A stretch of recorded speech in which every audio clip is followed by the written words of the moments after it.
अस्सलाम वालेकुम, welcome back to another lecture of UI UX master class. और इस लेक्चर में हम देखेंगे टाइपोग्राफी कि टाइपोग्राफी क्या होती है, कौन से बेसिक टाइप्स हैं and how does this process works. Start करते हैं टाइपोग्राफी से। आपको मेरी स्क्रीन पे टाइपोग्राफी लिखा हुआ नज़र आ रहा है। इसमें बहुत सारी इन डेप्थ चीज़ें हैं। Of course we are not going to cover this much in depth, but we are going to make sure कि हम बेसिक्स से अलाइंड हों कि एक बेसिक टाइपोग्राफी किस तरह से यूज़ होती है। ठीक है, स्टार्ट करते हैं टाइपोग्राफी से। टाइपोग्राफी एक्चुअली में है क्या basically it's an art and technique to arrange anything that is written. उसको बेसिकली अच्छा रखने के लिए कुछ कंडीशंस हैं। लेजिबल होना चाहिए, रीडेबल होना चाहिए और अपीलिंग होना चाहिए जब भी आप उसको डिस्प्ले करें। लाइक लेट्स सपोज आपको मेरी स्क्रीन पे नज़र आ रहा है फॉन्ट, तो आपको एक हेडिंग नज़र आ रही है मेन, और एक आपको पैराग्राफ नज़र आ रहा है छोटा सा, और आप इजीली डिफ्रेंशिएट कर सकते हैं कि यार this is the main title heading and this is the content inside paragraph. ठीक है, लेजिबिलिटी क्या होती है? लेजिबिलिटी इज़ के बेसिकली आप इजीली डिस्टिंग्विश कर सकें कि क्या लिखा गया है। ठीक है, तो इट इज़ बेसिकली जब आप उसको रीड कर रहे हैं ना, तो आपको दूर से नज़र आ रहा है कि यार this is legible. But readability क्या है कि आपका जो कंटेंट लिखा गया है वो किस तरह से अरेंज हुआ है। लाइक लेट्स सपोज मैंने भी लिखा हुआ है ना, यहाँ पे आपको टाइटल नज़र आ रहा है रीडेबिलिटी का, और साथ में आप इस कंटेंट को रीड कर सकते हैं। तो the choice of typeface it's very very important, and the layout जिस तरह से आप बनाते हैं that is more I think it should be more readable to create a good experience. ठीक है, तो आते हैं ज़रा थोड़ी सी ब्रीफ हिस्ट्री ऑफ टाइपोग्राफी पे। इन शॉर्ट के typography is basically arranging a message in a readable format and it should be aesthetically pleasing. सो जिस तरह से आपको यहाँ पे मैसेज कुछ नज़र आ रहे हैं बिल बोर्ड्स में, ठीक है, ये जिस तरह से आपको बुक्स नज़र आ रहे हैं, तो what it does it basically highlight the main aspect of it. Like example देता हूँ, जिस तरह रेड बुल है, तो रेड बुल ने कैंपेन किस तरह से चलाई थी टाइपोग्राफी को यूज़ करते हुए। सिंपल उन्होंने शिकागो न्यूयॉर्क में बड़े बिलबोर्ड्स लगा दिए, व्हाट गिव्स यू विंग्स। ठीक है, बड़ा बड़ा करके उन्होंने फॉन्ट में लिख दिया। ठीक है, बड़ा बड़ा करके उन्होंने मैसेज देने की कोशिश की। अब उन्होंने इसको लगा ही रखा, and suddenly people started to think यार क्या ऐसी चीज़ है जो हमें विंग्स दे सकता है। And then later on when it became popular, word की जगह इन्होंने कर दिया red bull gives you wings. तो this was the marketing strategy just because of the usages of typography. See the power of typography के एक छोटा सा मैसेज लिखा था, बट कितनी ज़्यादा क्यूरोसिटी पैदा की इन्होंने यूज़र्स के अंदर। ठीक है, तो स्टाइल कहते हैं बेसिकली आपके पास लेटर्स होते हैं वो डिफरेंट शेप्स में आते हैं, डिफरेंट स्टाइल्स में आते हैं, आप उसको डिफरेंट तरीक़ों से कैटेगराइज करते हैं। But sometimes categorization can be challenging because आप बहुत सारे फैक्टर्स को कंसिडर करते हैं जब आप बात करते हैं चीज़ों को मर्ज करने की, फॉन्ट्स को मर्ज करने की, टाइप फेसेस को मर्ज करने की। तो this is how it comes. तो आपको लुक्स को भी देखना है, आपको इंस्पिरेशंस को भी देखना है, आपने देखना है कि वो कितना ज़्यादा रीडेबल है, कितना ज़्यादा लेजिबल है। तो ये सारे पॉइंटर्स मैटर करते हैं उसमें। अब एक अच्छी टाइपोग्राफी क्या है? एक अच्छी टाइपोग्राफी ये है कि आपका जो रीडर है, जो आपका यूज़र है, वो आराम से रीड कर सके, वो आराम से मीनिंग्स देख सके टेक्स्ट के, उसको स्ट्रक्चर का पता हो, उसको पता हो कि कौन सा एलिमेंट का क्या मतलब है जो आपने यूज़ किए हैं, और उसको एक आइडियल स्टेट ऑफ रीडिंग आप प्रोवाइड करें। This is a basic criteria. अब एक मैसेज आपको नज़र आ रहा होगा कि good typography establish a strong visual hierarchy, provide a graphic balance to your presentation and the set of overall tone. अब इसमें क्या किया गया है, कुछ एस्पेक्ट को बोल्ड किया गया है यहाँ पे। स्ट्रॉन्ग विजुअल हायरार्की, फिर ग्राफिक बैलेंस, और फिर सेट द ओवरऑल टोन। ये सारी चीज़ें यहाँ पे मर्ज की गई हैं, और उसमें एक स्पेसिफिक चंक के ऊपर आपका फोकस ज़्यादा जा रहा है। Why? Because it is bold. वो आपको बता रहा है कि यार इस पूरे टाइपोग्राफी का ना ये इंपॉर्टेंट पार्ट है। ठीक है, अब क्लासिफिकेशन करते हैं, आपके पास मुख्तलिफ क्लासिफिकेशन आती है, but general ones are serif, sans serif, सॉ सेरिफ भी कहते हैं इसको, ग्रीक वर्ड है, कैलीग्राफिक और एक्सपेरिमेंटल। ये आपके पास चार जो क्लासिफिकेशन हैं डिफरेंट आपके पास टाइपोग्राफी में आती हैं। ठीक है, अब आपके माइंड में आ रहा होगा टाइपफेस, टाइपफेस, टाइपफेस क्या होता है? सो हम थोड़ा-सा क्लियर करते हैं टाइपफेस को। तो टाइपफेस कहते हैं कि आपके पास जो सिंबल्स आ गए, जो कैरेक्टर्स आ गए, जो लेटर्स आ गए, एक ही फॉर्मेट में, एक ही पैटर्न में, एक ही फ़ॉन्ट टाइपफेस के, तो ये बेसिकली इन सबको अगर आप कंबाइन करें तो ये आपका टाइपफेस है। अब आप कहेंगे कि फ़ॉन्ट क्या होता है? तो फ़ॉन्ट इज़ बेसिकली कितना बोल्ड है, कितना इटालिक है, ठीक है? रेगुलर है कि नहीं है, एक्स्ट्रा बोल्ड है कि नहीं है। सो ये बेसिकली फैमिली को रिप्रेज़ेंट करता है और वो बताता है कि सो बेसिकली टाइपफेस एक इंडिविजुअल एसेट है। फ़ॉन्ट जो है बेसिकली फैमिली को रिप्रेज़ेंट करता है, ठीक है? फ़ॉन्ट आपकी फैमिली है कि मतलब लेट्स सपोज़ मैं आपको कहता हूँ ना यार आपके पास हेल्वेटिका फ़ॉन्ट है। अब मैं आपसे पूछूँगा कि यार आपके पास हेल्वेटिका की पूरी फ़ॉन्ट फैमिली है कि नहीं है? अब मैं जब फैमिली की बात कर रहा हूँ, मैं बात कर रहा हूँ कि यार उसके अंदर आपके पास रेगुलर भी होना चाहिए, आपके पास बोल्ड भी होना चाहिए, मीडियम भी होना चाहिए, इटालिक भी होना चाहिए, मीडियम इटालिक होना चाहिए, एक्स्ट्रा बोल्ड होना चाहिए, तो वो पूरी फैमिली को रिप्रेज़ेंट करता है, ठीक है? एक सिंपल टाइपफेस सिमिलर शेप के सिंबल्स, कैरेक्टर्स और लेटर्स को कंबाइन करते हुए वो आपका टाइपफेस कहलाता है, ठीक है?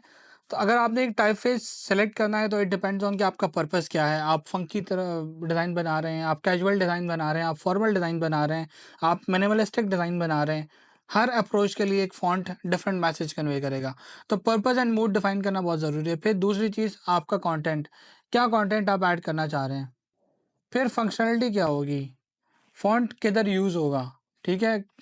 स्मॉल यूज़ होगा, लार्ज यूज़ होगा, ब्लॉक्स में यूज़ होगा, हेडलाइंस में यूज़ होगा, न्यूज़पेपर में यूज़ होगा, कहाँ पे यूज़ होगा? फंक्शनैलिटी क्या है एक्चुअली? फिर वर्सेटैलिटी कितनी है?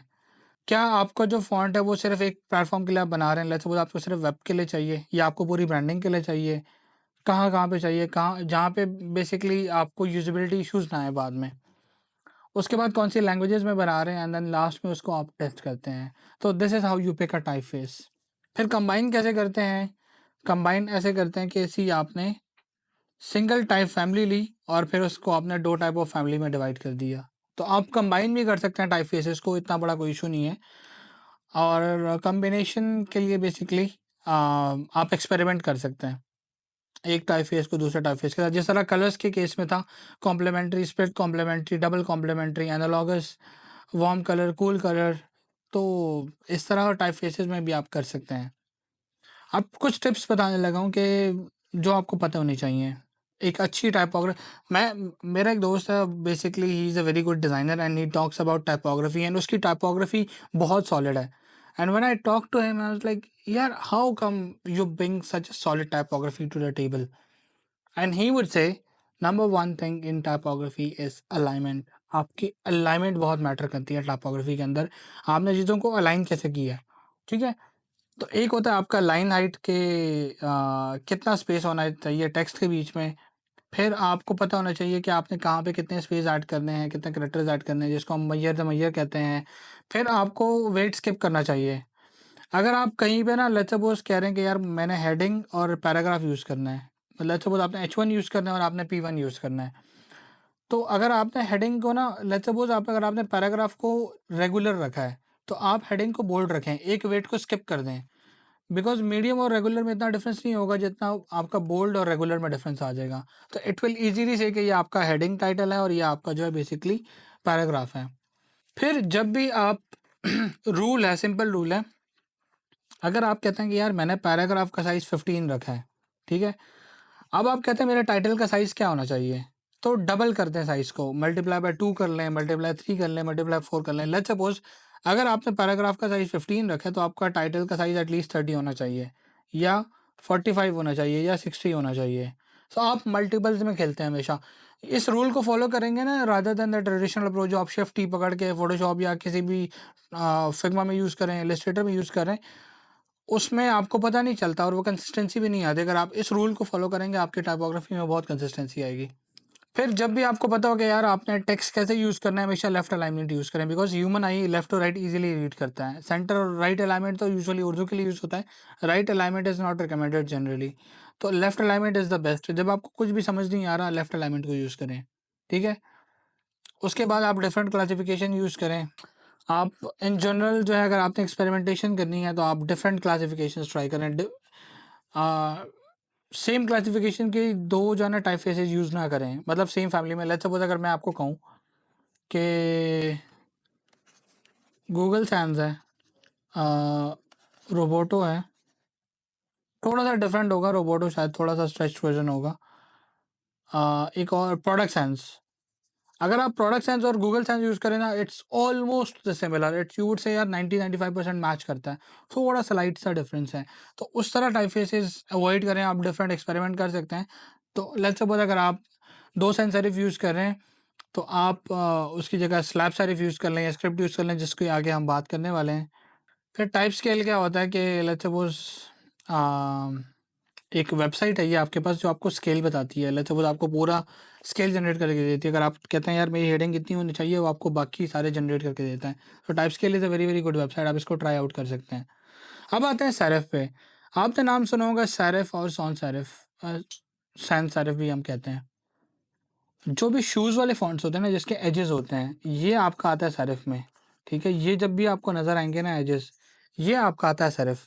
और ये वाले फ़ॉन्ट्स आपके ज़्यादातर प्रिंट मीडिया में यूज़ होते हैं। जितने भी आपके न्यूज़पेपर्स हैं, आपके पास ब्रोशर्स हैं, जितना भी प्रिंट मीडिया का काम है, उसमें आप सेरिफ यूज़ करते हैं। जो सैंस सेरिफ होता है, जस्ट हमको जिसको हम सॉ भी कहते हैं, विच मीन्स विदाउट शूज़। आगे जाके हम देखते हैं कि सैंस सेरिफ कैसे होता है। वो आपका डिजिटल स्क्रीन्स में यूज़ होता है। जहाँ भी डिजिटल की मीडियम की बात आएगी, आप कोशिश करें आप सॉ सेरिफ को यूज़ करें या सैंस सेरिफ को यूज़ करें। ठीक है, अब सेरिफ का जो ओल्ड स्टाइल था वो मोर ऑफ द लेस इस तरह से था कि उसके एजेस इस तरह से कर्व थे। ओ की शेप आप देख लें, यहाँ पे एजेस देख लें, ये ओल्डर स्टाइल था। जो नई लुक आपके पास जो ट्रांजिशनल लुक आई थी, तो वो आपके पास बेस्करविल वाली जो लुक आई थी, या इंग्लिश टाइपोग्राफर ने जो लुक बनाई थी, थोड़ा सा स्लाइट इम्प्रूव वर्जन था इसका। अगर आप थोड़ा सा यहाँ पे मैच करें एजेस को, तो आपको नज़र आ रहा होगा कि जॉर्जिया अगर आप फॉन्ट यूज़ करें ना, तो जॉर्जिया का फॉन्ट थोड़ा सा मॉडर्न ट्रांजिशनल में आ जाता है। ओल्ड स्टाइल में आपके पास ई बी गैरामंड है, गूडी है। उसके अलावा मॉडर्न में आपके पास बिडॉट है, बडोनी है। मॉडर्न में देखिए ना कितना और भी अच्छा हो गया। मॉडर्न में आप इजीली रिकॉग्नाइज कर सकते हैं कि ये आपके पास सेरिफ है। ठीक है, फिर आपके पास स्लैब है। स्लैब थोड़ा सा 19 सेंचुरी का फॉन्ट है, जिसमें आप रॉकवेल और इस तरह के फॉन्ट्स को यूज़ कर सकते हैं, और this is a very cool font as well. फिर ये आ गया सैंस सेरिफ। अब अगर आप इसमें देखें, यहाँ पे कोई एजेस नहीं है, कोई शूज़ नहीं है, समझ आई आपको? तो दिस हैज़ नो शूज़। तो इसमें आपके पास ग्रोटेस्क फॉन्ट है, उसके अलावा ज्योमेट्रिक है, उसके अलावा ह्यूमनिस्टिक है। ये मुख्तलिफ आपके पास फ़ॉन्ट्स हैं, जिसमें हेलवेटिका भी आ जाता है। तो आप डिफरेंट फ़ॉन्ट स्टाइल को ट्राई कर सकते हैं। ठीक है, उसके बाद कैलीग्राफिक है, जो आपने इस तरह की राइटिंग्स होती हैं जो वेडिंग कार्ड्स और इनविटेशन कार्ड्स में मोस्टली यूज़ होता है। कैलीग्राफी जो यूज़ होती है, ब्रश फ़ॉन्ट्स हैं आपके पास, मुख्तलिफ ब्रश से भी आप इस तरह फ़ॉन्ट्स बना सकते हैं। ठीक है, फिर आपके पास ब्लैक लेटर फ़ॉन्ट्स हैं, आपके पास एक्सपेरिमेंटल फ़ॉन्ट्स हैं। एक्सपेरिमेंटल इज़ बेसिकली आप मॉडर्न टाइपफेस को यूज़ करते हुए रूल्स बनाते हैं, मतलब जो मॉडर्न स्टाइल था। सेरिफ का भी यूज़ कर सकते हैं, सैंस सेरिफ का भी यूज़ कर सकते हैं। उसको बनाते हुए आप एक्सपेरिमेंटल इस तरह फॉन्ट बना सकते हैं, but these are not recommended. Again these are not legible, these are not readable. इतनी आसानी से आपको नहीं पता चलता कि क्या मैसेज आप देना चाह रहे हैं। ठीक है, so this is all about typography part 1। और पार्ट 2 में हम इसको कंटिन्यू करेंगे। हम देखेंगे अलाइनमेंट्स को डिस्कस करेंगे, बेसिक लाइन हाइट स्पेसिस को डिस्कस करेंगे कि किस तरह से उसको मेंटेन किया जा सकता है एक अच्छी टाइपोग्राफी के लिए।